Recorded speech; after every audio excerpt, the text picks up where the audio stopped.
some fun.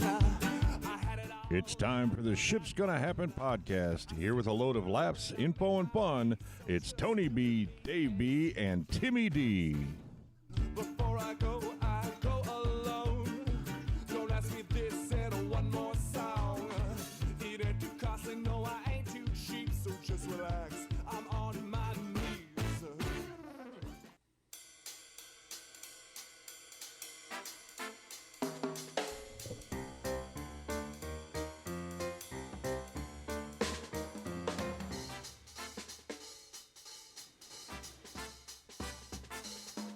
Welcome to the Ship's Gonna Happen Podcast, episode number 106. My name is Tony B. Alongside me, David B. as usual, and Timmy D. is off today.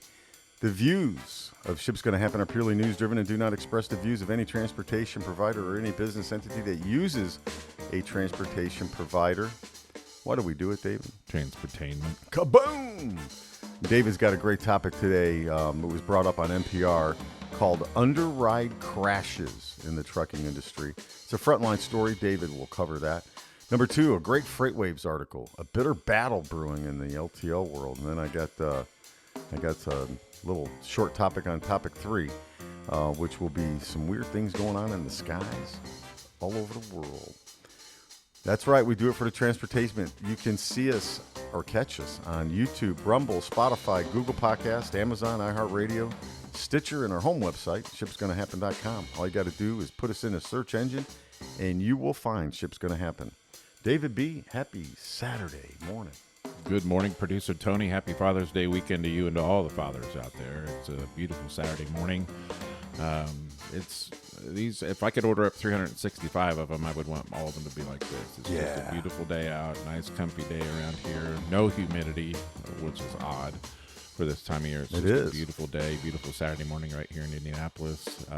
This podcast, along with all of our other podcasts, are brought to you by The Great Divide, 743 East New York Street, downtown Indianapolis. Great place to go after Ship's Gonna Happen week.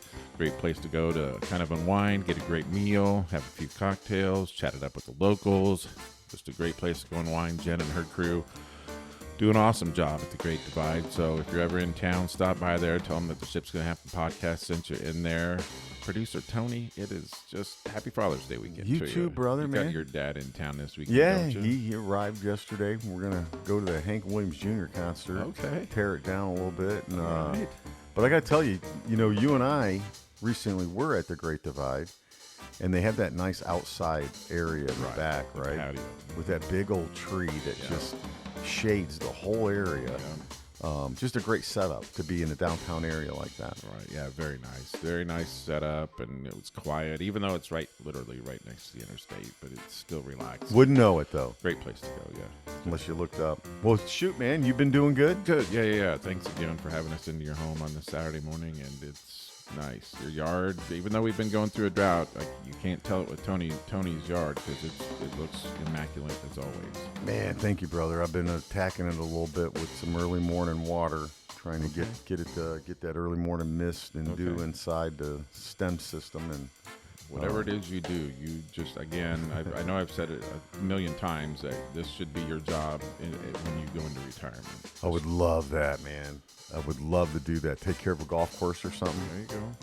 But yeah, man. So you've got a great topic, man. I was interested in this when you brought it up earlier in the week. I was like, man, this is a pretty good one. I didn't even know this, and then started watching a little bit of it. So if you don't mind, before we hop into do what you got to do. Before we hop into this, I want to give a friend of the show, Northern Cross Transport, NCT, Renee with Northern Cross Transport, a shout out this morning. He critiqued one of our videos, one of our podcasts from a couple weeks ago when we had Ben Trucking on, and he gave an excellent breakdown of the cost of fuel and stuff in there. Follow him on social media, on Instagram if you would, and give him a like. And he's such a great guy, and he thoroughly explained things. And I'm, as I'll say often, I'm a moron and I need help. I don't know anything or everything in this industry, and to have somebody help out and explain like that, we greatly appreciate it. And if you want to leave a comment or a critique, please do so. We're not going to take it the wrong way at all. We're going to be grateful of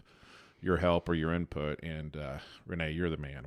We greatly appreciate you and can't wait to have you back on the show. Yeah, thank you, Renee. Yeah, we got to get him back on. Yeah. So with that being said, even though, and I just clicked off of whatever I was going to. Son of a gosh darn it. So anyway, on NPR does a show called Frontline, and one of their shows from, bear with me, sorry. I'm trying to get the date on this.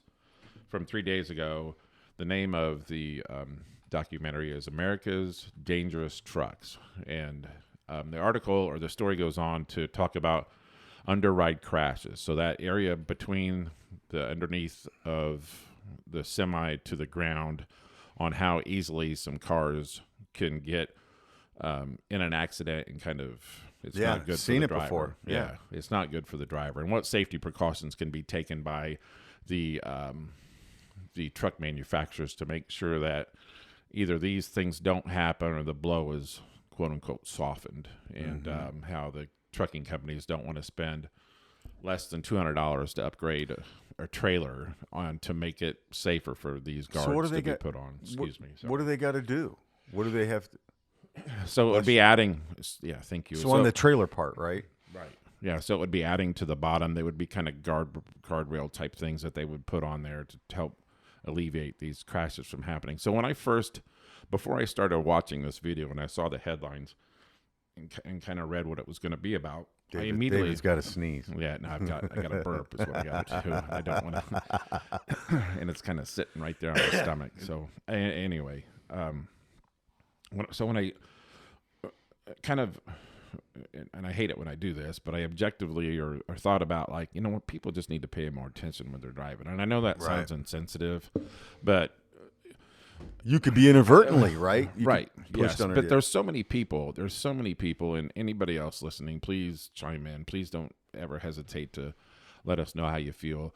To me, distracted driving has to be the number one cause of crashes in the United States. Just pay attention and be safe when you're out there. That's the number one thing. When you get behind the wheel, put your stupid effing phone away and just concentrate on driving. And I'm not saying that that's how or why these crashes happen. I just think that plays a part in it. But anyway, it would be adding to the back end of the trailer. Kind of, I forget exactly what they called it.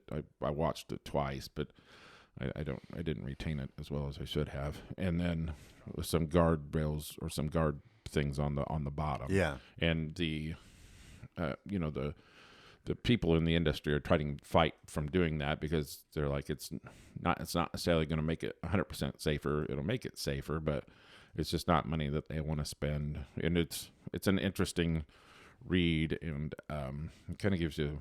I know there's better things to talk about than crashes, but it just kind of piqued my interest and thought that it would be a good topic for us today. So the underride crashes and you, like you said, Tony, when you see something like that, it's not good. No, and I know what you're saying because now that I'm thinking about it, I have seen some trailers, mainly on the truckload side, that will have a steel bar running down the bottom of the bumper and along the side of the trailer, but it's very rare that you see that. And but yeah, I mean, when I was a kid, I saw a motorcycle guy slide underneath, and it's a good topic because you know what moves all of our products around the country. It's a truck, right? And if you've been on the highways lately, it sure seems like there's a lot more trucks out there than there ever has been. Oh yeah.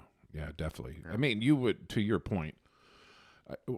So I went to Indy last night after I got off work for a little bit, and I kind of noticed that it seemed like there were just about the same amount of cars on the road, or trucks on the roads as there were cars on the road. And so these side guards, there's some people that are saying, if they just had those side guards a little bit further down, that would help, alleviate some of these accidents. And again, it's all about being safe and stuff. Well, to your point though, like here's the situation. You tell me if I'm wrong. Maybe not so much in your car. Well, it could happen on the front end. Say if you're behind side by side of a truck, and say one of you accidentally swerve. Right. You're under it. The front end of your car's under it, and it's going to be a massive wreck. Right. Tires, boom. You're going to go sideways. Trailer might flip. interstate shut down, right? Yeah. So, I mean, it's a thing. But when you were talking about that, the one thing that I've always wondered, and actually Ann and I were talking about this during the week, we had to drive at night. And so you know how like the newer cars have the indicators on the mirrors? Yes. I've always wondered lately, really, why don't semis have that? Because, I mean, wouldn't that a safety feature, right? So if they're putting it in all cars, maybe the new tractors they are, but I've never driven by a truck and seen that light go off. Yeah. So maybe because cars are too low, I don't know. But boy, oh boy, that would be, because on the back of the truck, it's always, you're in my blind spot. I can't see you if you're here. And they have all these signage on there. Right. And that's fine to make people aware. But I would just think from a safety precaution, they would need that on their mirrors too. And I've always wondered why don't. And those drivers of you that are listening, give us a comment. Yeah. Do you have those, or do we not, or do you guys not have those? Right. And do you want them? Would do they you be? not want them? Yeah. What would be a help? And I'm sure that it's not easy being a truck driver, dude. Not easy No, at all. I mean, I was thinking about that too. Based on everybody else. Yeah. That's what I mean. Last time when I came to see you in Lebanon, I had it was very hard for me to get in the left-hand lane. It was but some of this for us seeing it here in Indianapolis, for those that aren't from here, there's a ton of construction going on, Right. and they're pretty aggressive with it, and which we appreciate in the long run, right? But it's created some issues around the city, so it might be diverting trucks that we normally wouldn't see, right? Maybe, but I don't know. I'm all for building them their own interstate system. Oh, man. amen. I mean, just do it, Yeah. right?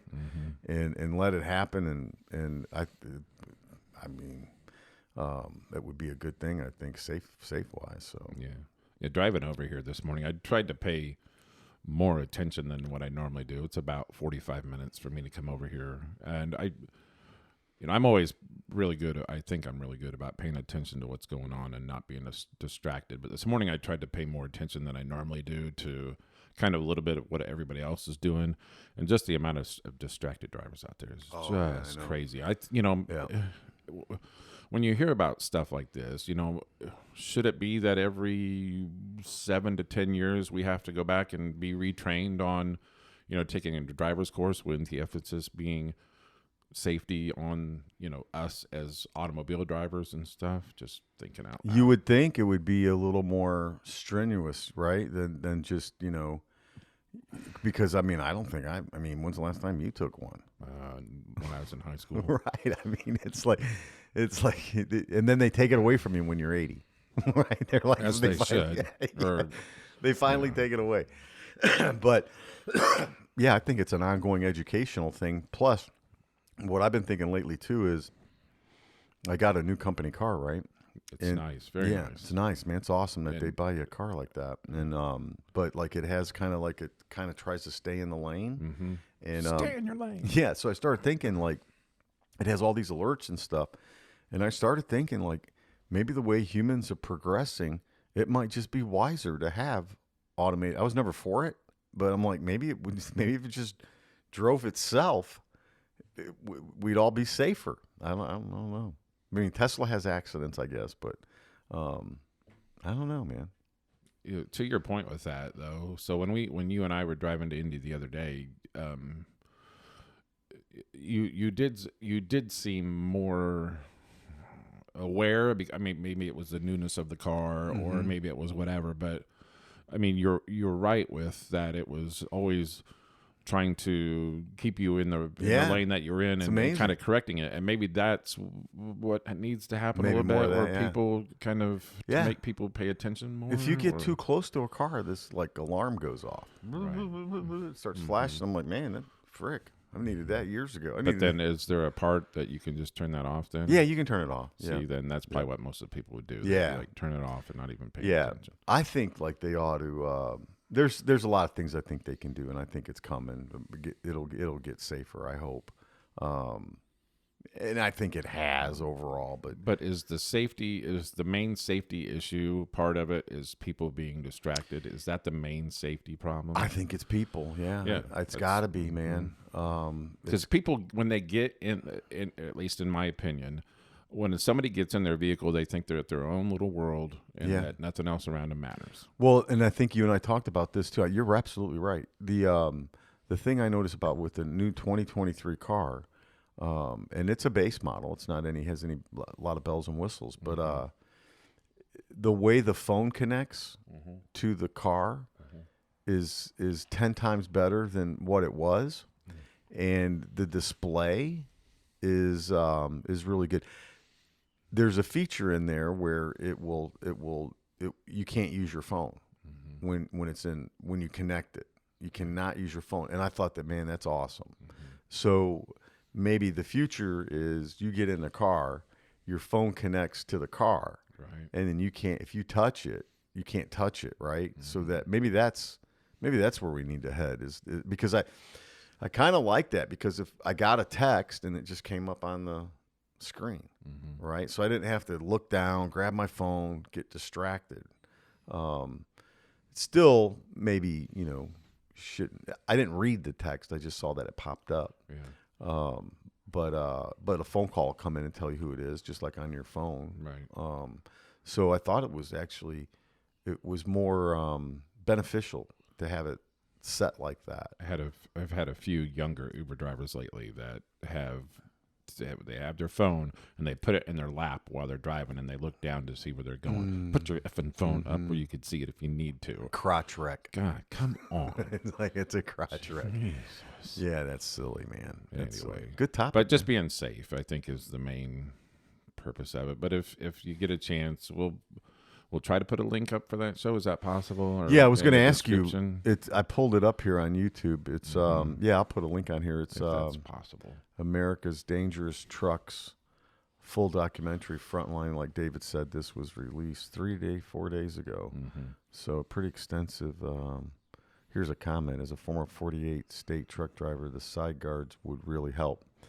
This has always been a problem. In ice and snow condition, cars are more likely to slide under your trailer. I didn't even think about that. Me either. Or the trailer more likely to slide into a car. Many trucks have wind guards. That's just a good point. They should invest in safety as well. And the cost to do that would be $127 per truck. Yeah, so here's he's saying you could put them in the same space that you put the side guards, or the wind brakes or whatever. Anyways, yeah, good stuff, man. Thank you. I try. Bam, David B. Sometimes. Yeah, all right, man. So topic 2 was, we can hit this one real quick. It looks like the Teamsters in yellow are going to end up in a bitter battle here.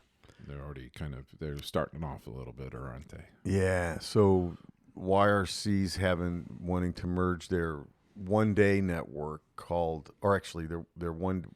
integrate the rest of their units. Call it One Yellow. Yeah, Yellow is chasing an initiative, called One Yellow, which will integrate its regional network into a super regional one. And, I thought, why did they do that years ago?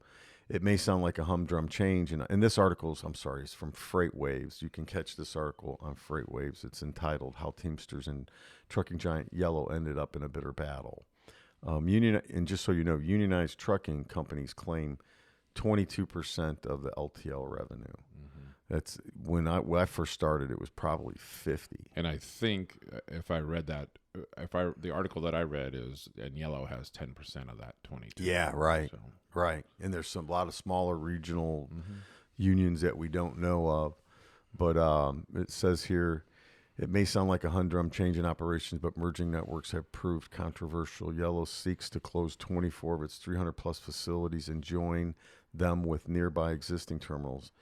It's already completed much of the work in the western U.S., but before it can move ahead with consolidating the networks with the rest of the company, Yellow has a massive hurdle, and it's the International Brotherhood of Teamsters.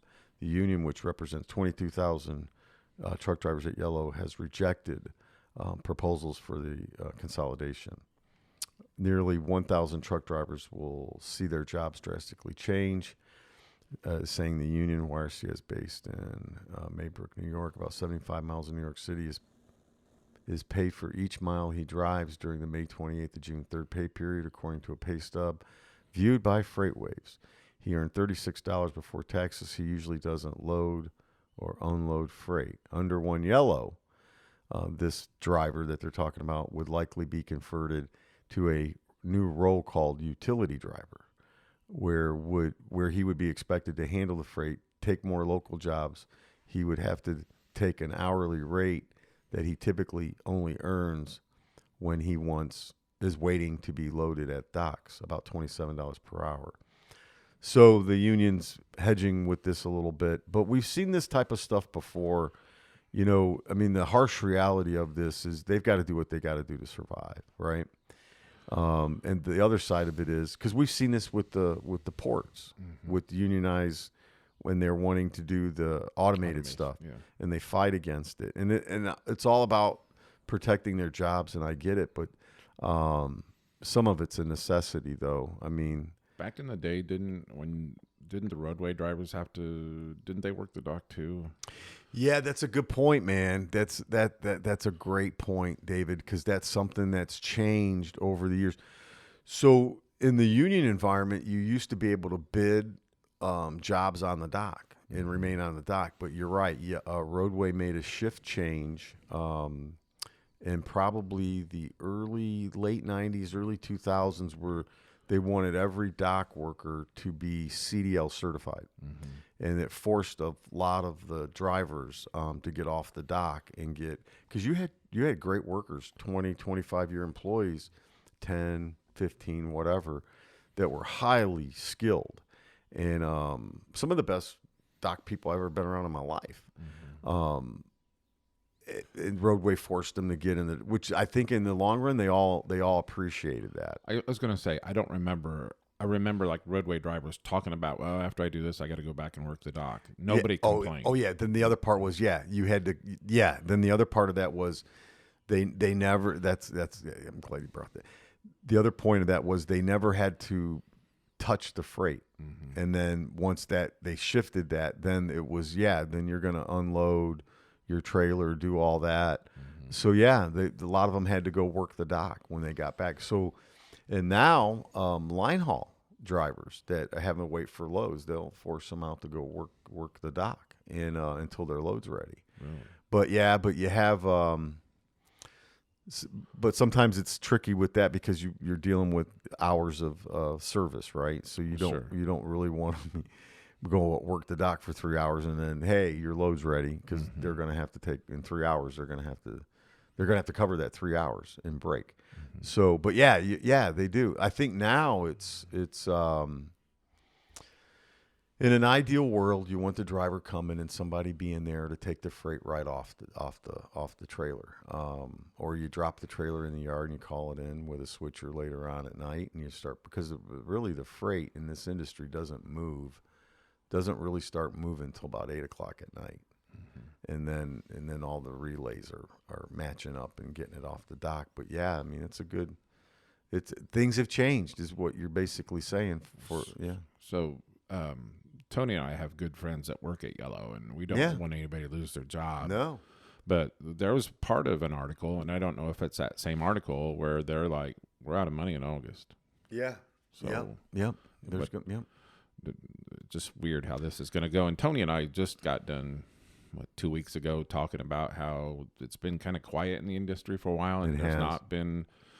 And again, I don't want anybody to lose their job, but it's been a moment since we've had a shakeup, and I'm curious to see how this thing pans out. They've always kind of made their way through, and their stock is maintaining at its level. It's not necessarily a good level, but it's still kind of where it's always been. I mean, it's both those carriers, actually all of them. New Penn was one of the first carriers in the nation on the East Coast. They did 11 states all next day. I mean, if you're on the East Coast, you can get to 11 states next day. I mean, that's an amazing network, right? Yeah, this area, Holland. And then you got Holland. Yeah, Holland was, I worked at Holland. It was My goodness, man, I remember the days vividly. I remember having a shipment one time coming inbound from Toronto to an account in Bloomington, Indiana. And we did this every Tuesday and Thursday, next day. I was just baffled at that. Holland was the first to go next day from Canada to the U.S. inbound, and then they were the first to go to Atlanta next day out of Indy, Minneapolis next day. I mean, that's I don't think they do that anymore, but that's aggressive, man. So, but yeah, so I mean, you have ABF represents the union. That's a strong company. They seem to always manage their business, book of business. T-Force represent the union. Yeah, they're unionized. Yeah, they're yeah. So it's T-Force, ABF, and what Yellow? Yeah, the big national ones. Yeah, and then there's some smaller ones that I don't necessarily know the names of, but there are some smaller ones, and the contract carriers that every carrier gives freight to in the boroughs of New York. Right, those are union. The Chicago contract carriers are union. L.A. I'm sure is union. Vegas, I'm absolutely sure they're union. So but those are a lot smaller, you know.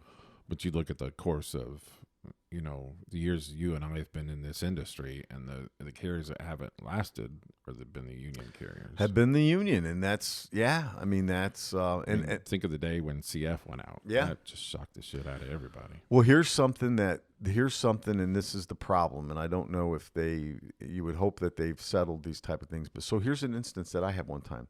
So when I was in Illinois, in Central Illinois. That is a different union representation than the Indianapolis union, okay? So what happened was I had to move a milk run that we could do because we're sending trailers from Danville, Terminal 631 roadway to Indianapolis, right? Every day. So I proposed, so we had this, it was a Caterpillar milk run.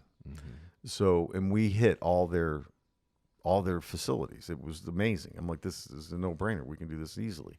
And then the trick was some of this had to be taken to McAllister's in Indianapolis, and then we would pick up Indianapolis freight and bring it back to the Danville terminal. So the driver would be busy. It would no gaps. So then no waiting, no gaps. So here was the crux of the problem. Ed Perry was involved in this. They crossed union boundaries, so that union's taking work away from the Indianapolis union. So it was they worked it out, and we ended up doing it, but it took like 20 days to get this thing worked out. There's tons of situations like that where you can't get it worked out, and then that's where the regionals stepped up and more flexibility. Hey, they don't care about, there are no union boundaries, right? We'll have Sally or Teddy take it every day, and this is your rate, right? So those things are unique, and I think that's really why the regionals popped up on the scene so quick, is they just didn't have those issues, and even Holland had some of those issues, but was still able to go nationwide, right, with their entities. So. Yeah, I would imagine that stuff might be easier to work through today because now you're gonna have any business if you keep that kind of mentality up. So, can the industry handle Yellow going under? Like, if Yellow went under, would the industry be able to handle that, absorb all that? I mean, would the other carriers be able to absorb all that freight? Would that be something? Maybe in time, but I mean, initially, that's just gotta. They're what? FedEx is a $10 billion carrier. I think YRC's $5-6 billion. Man, that's a lot of freight. That is a lot of freight. I hope it doesn't happen. I hope it doesn't. For the market's sake, and for people's employment. Yeah, for that too, especially that. But. I mean, it just seems like they're going to have to get some kind of government help, or it's just not going to work. Yeah, I mean, if you're the other carriers, I mean, your situation is you've maintained this, you've done this, you've fought the battles, you've been through the storms, and you're financially sound, right? And you got them that's not, and so if you're the other carriers, at some point, I think the other carriers are going to be like, hey, man, I'm not getting help.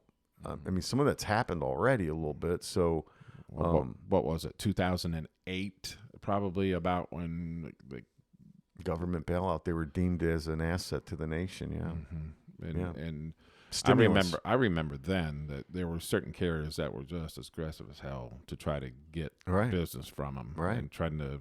They made every effort to shut them down, And it's kind of happening again with a couple other carriers that are already sniffing or smell the blood in the water. Yeah, and like, here we go. It would be huge, man. I hope not. Yeah, it's.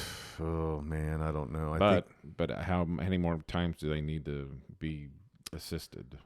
Well, if if you're doing the disciplinary, the whole thing is they bought off more than they can chew, right? So, the reality of it is Yellow and Roadway were not growing enough in the marketplace to sustain longevity. So they had to buy each other out, merge it so they can live longer. That gave them more time. I think this merger here is another piece of that, giving them more time to integrate, do all that stuff. So I don't know, man. It's two giants at one time that dominated. And, let's face it, there's a documentary on YouTube about Roadway. And if you were to go back and look at all the innovations that they came out with, the first cab call from a dispatch, right? I mean, that's amazing. That's like in the 60s. So, I mean, it's just amazing, going away from the, AS400. That's still a nice, I still it stand works. behind that AS400. It still works. And then you've got, what else did they come up with? So many. Remote digital dispatch. They came up with so many. They got rid of the T cards. Just an innovator. And Yellow on its entity side too, an innovator too. So, yeah, it hopefully. But you got to think too, and I don't want to use this time to just bash Yellow, but it seems like a lot of times the things that they've touched always haven't went the way they should. They got in with Preston, they were in with Saya, they were whatever, and it just always seems to not go so. Didn't want to pay the Preston employees their pensions, man. And Preston was a good company. And yeah, they were. I'll never forget. I was in Danville, Illinois. I was at an account, and the wife's husband that I called on worked at Preston. So I made a call there at like 9 a.m, left about 9:45, got in my car. We just gotten cell phones, and so I got a cell phone call, and it was her. And she goes, "You're not gonna believe this." I go, "What?" She goes, "They just told my husband to pull over on the side of the road in his Preston truck." I go, "What?" I go, "They don't have all these drivers sitting around to go pick these trucks up." But that's what they did. They would send drivers to go pick these trucks up and escort the guy back home. We had some of the workers in Indianapolis, and a lot of them were pretty good. I mean, and they won that pension battle, by the way, in court. So they ended up getting paid. But yeah, I mean, some of it's timing too, I think. Yeah, the downturn of the economy, you merge like that, you need a ton of money. It was just bad timing. UPS pulls out of the pension. That was $5 billion, right? They pull out of the pension. That didn't help. But then again, it was one of the smartest moves. Probably, it set the industry on a course when UPS did that, especially the Teamsters. I'm interested to see how this is going to go. Yeah, and I hope it goes the right way. Yeah, I mean, better for everybody. If you're going to go down from $36 an hour to $27 per hour, and FreightWaves is saying they've actually studied this, and that's what it's going to be. But there are going to be more hours involved. You've got some issues there, right? So, and the union's stance on this is they've already conceded. They've already taken, giving them money back and everything, man. I mean, now they want to, if I remember correctly, they want part of their health care to be paid for now too, or whatever, I think. Well, hey, there's only one way out of this, and that's to declare bankruptcy and rename it something. Do you spin off something? Yeah, I mean, I've been surprised they didn't do. I'm surprised they didn't do that before. Yep, I'm surprised they didn't do it. Is that possible though, to spin off Holland?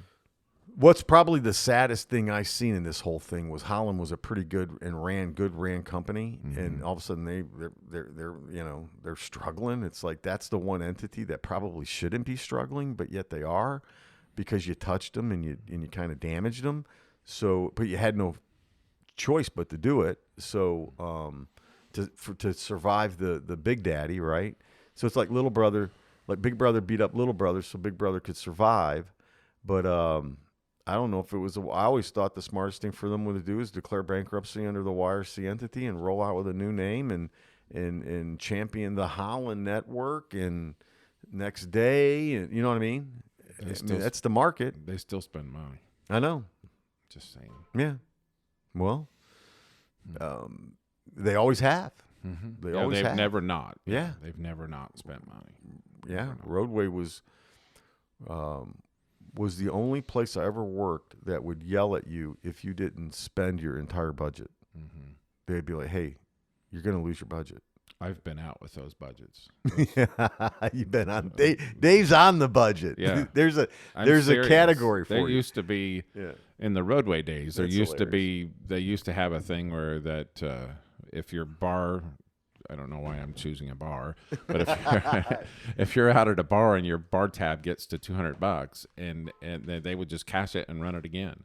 What? Yeah, many times over. I was out with people, out with reps, and they'd be like, "Hey," they always tell the waitress like, "Hey, when this gets to close to $200, let's cash out and then just start it up again." So, David, were you like, "Hey"? Yeah, just 200. Yeah, let's keep it. Let's keep it going. Oh my Lord! Alex Rona, Brian Wareham. Yeah, those were the days. I mean, those were the days. I was told one time I was working like maniac trying to get the Danville, Illinois terminal together, our area, and I was doing pretty good. And I remember I had a boss call me, and he was a good guy. I learned so much from him. And he said, he was, "Hey, guy, what are we doing? Come on out to visit you." And I had all these calls lined up from 8 o'clock to like 4 o'clock, right? This sounds pretty boring, guy. He goes, "You're at Goal." I go, "Yeah." He goes, "Hey, get a customer out for lunch and golf." I was like, "Really?" He's like, "Yeah." He was like, "Come on." So then I did it, and it was fun. But if you weren't at Goal, you couldn't really do that. So, right. But those there was days where it was almost every day of the week. Yeah, I know. If not for sure every day of the week.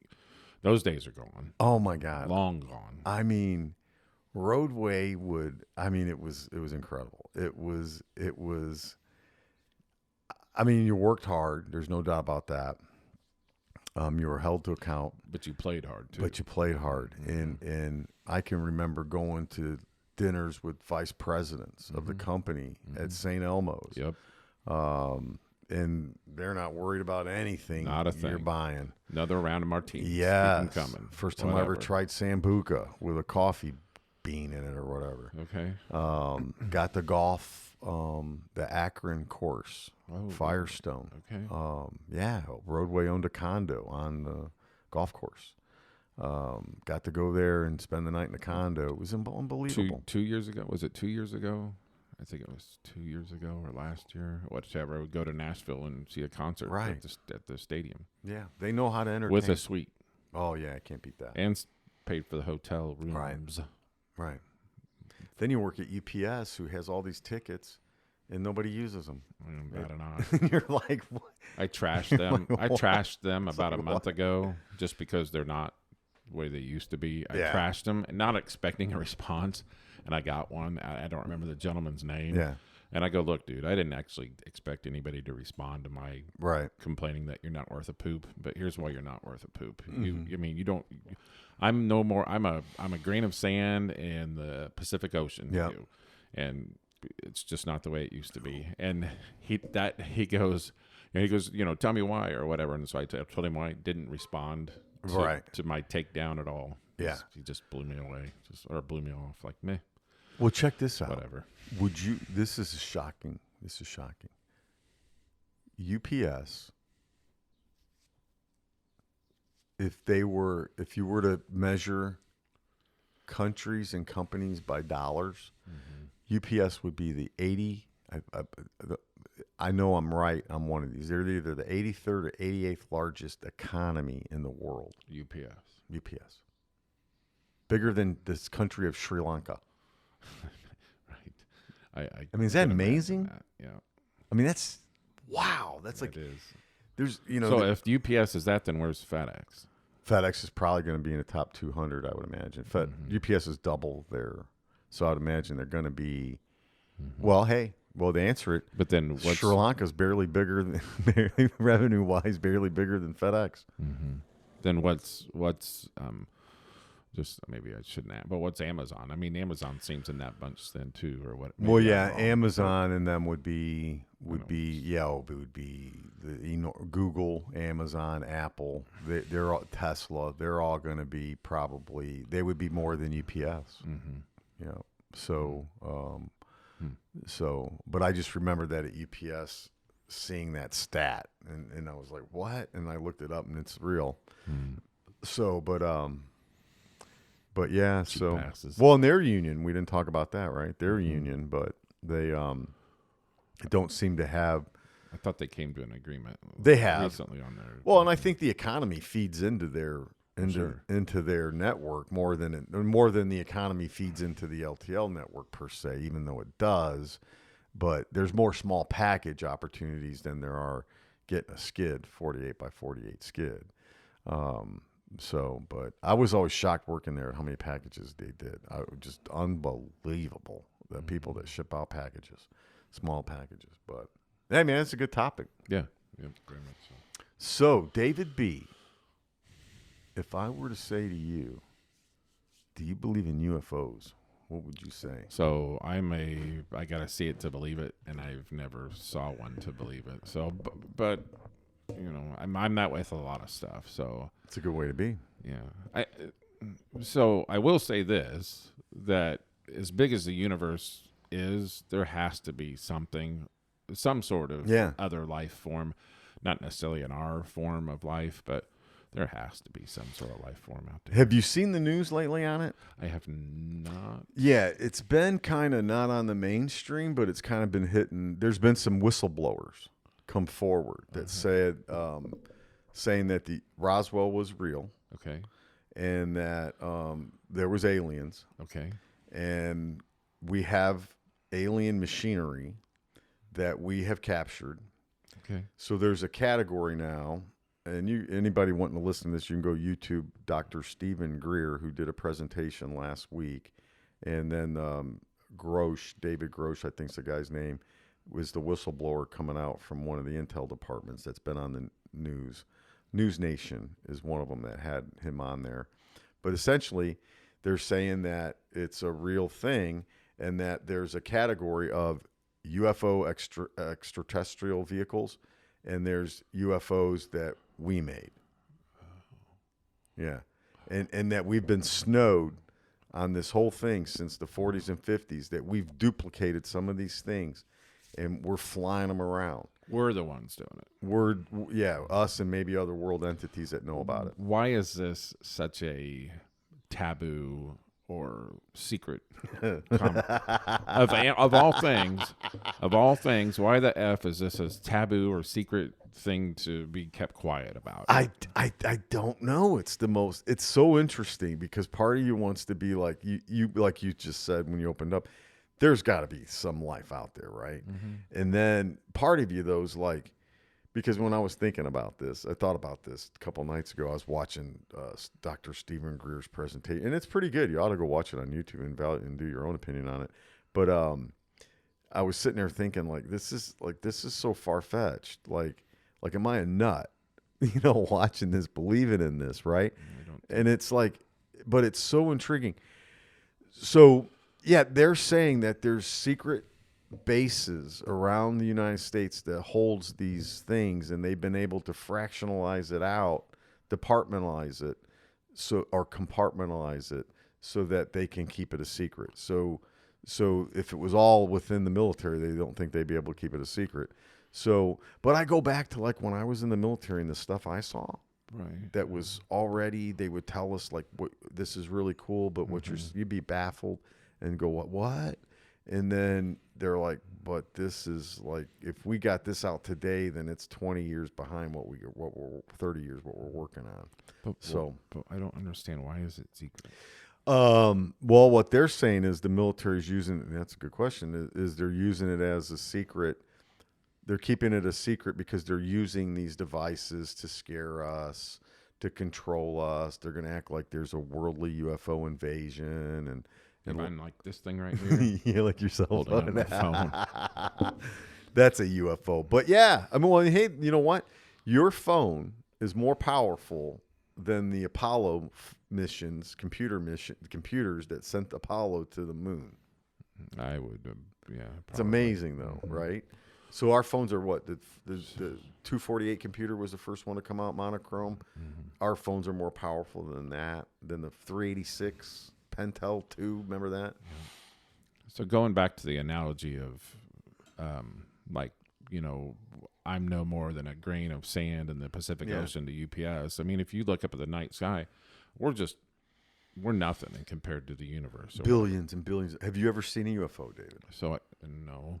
No, neither. I have been. It's funny you're bringing this topic up because for the last 2 weeks I've been listening to Neil deGrasse Tyson's podcast nonstop. Yeah, right. You know, and he's highly intelligent. He's got more intelligence in his pinky nail than I do in my whole body. He's brilliant. So but he talks about stuff like that, and he gives the analogy of there's probably something somewhere. I mean. Yeah, I wonder what he would say about this because this is kind of new, and I think they're getting these people on the podcast finally to talk about it. But one of the guys describes the metal of one of them as it would like just bend and form into whatever. Like it was a thin piece of metal, and they'd bend it, and it would go back into the shape it was. Have you ever seen a UFO? No, I haven't.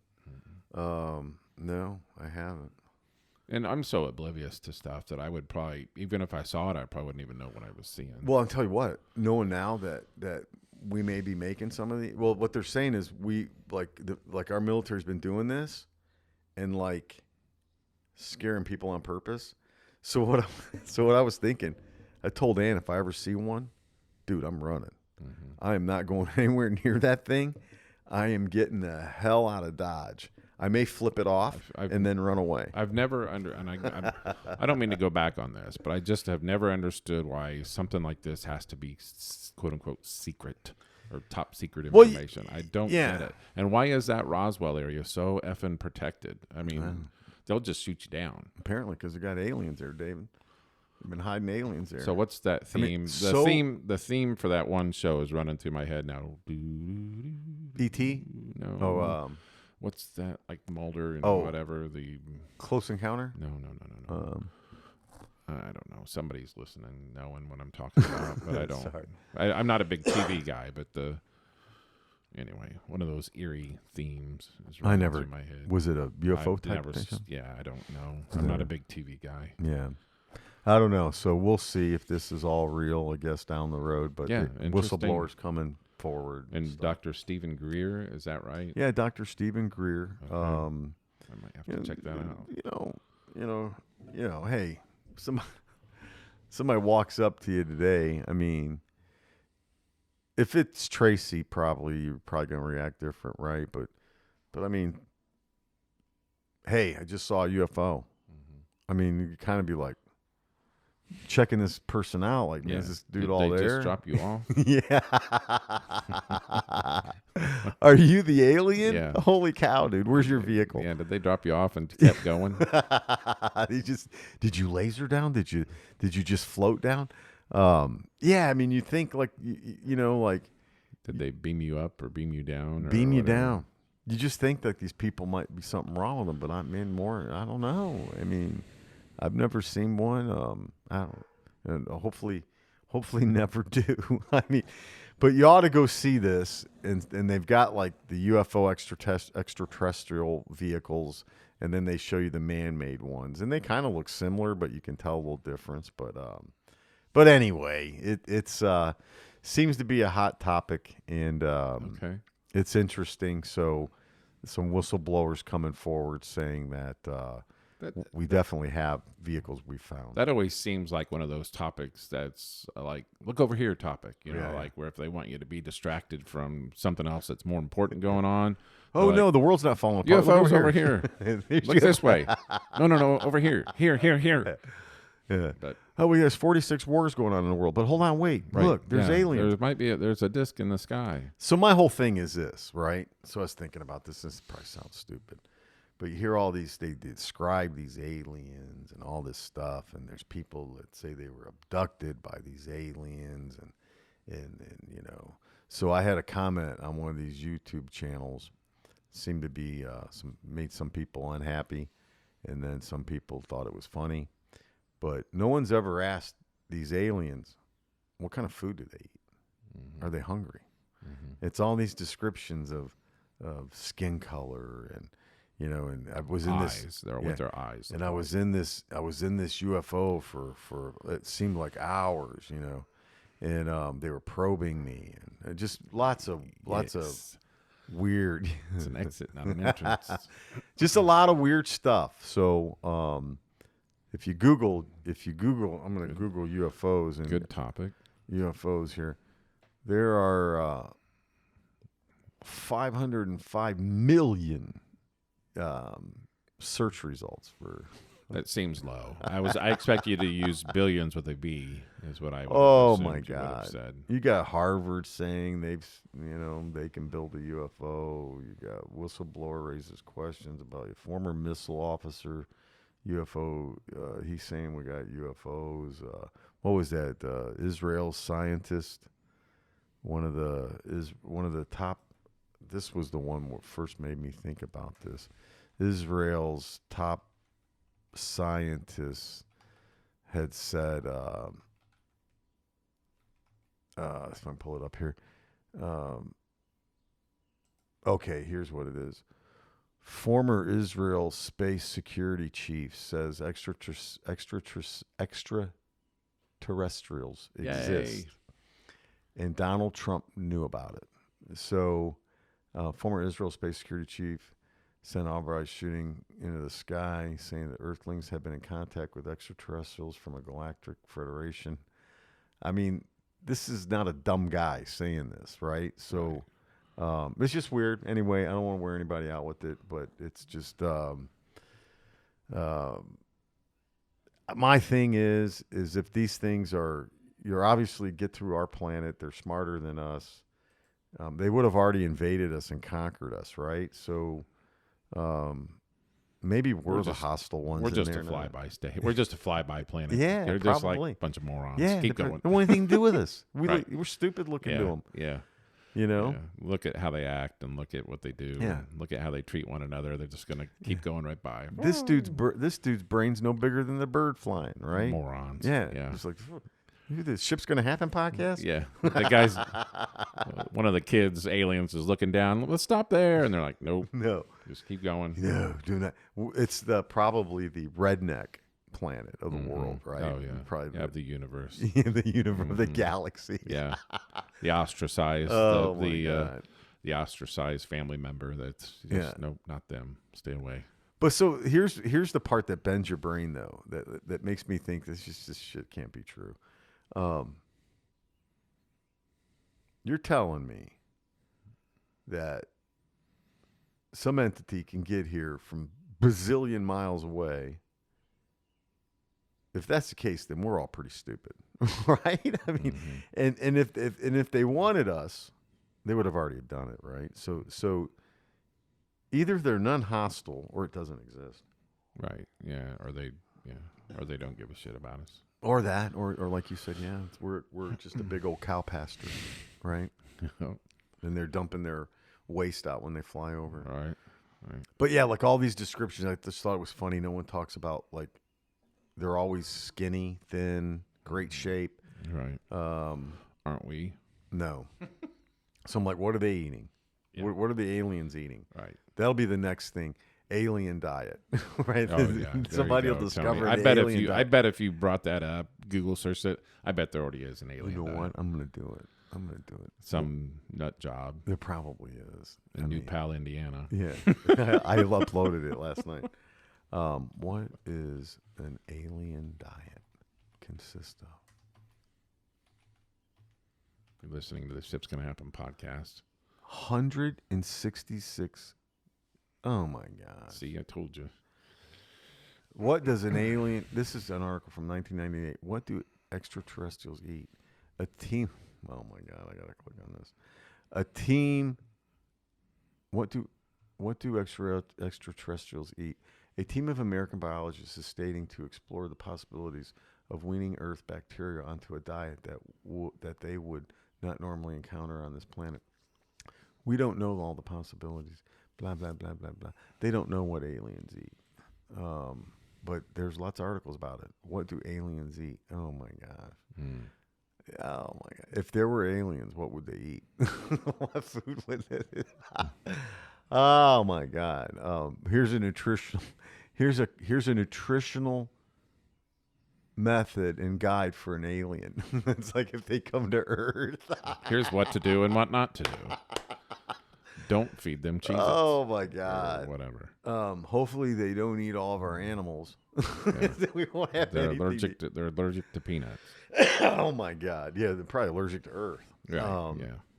Anyways, good stuff, man. So you got any? No. Maybe.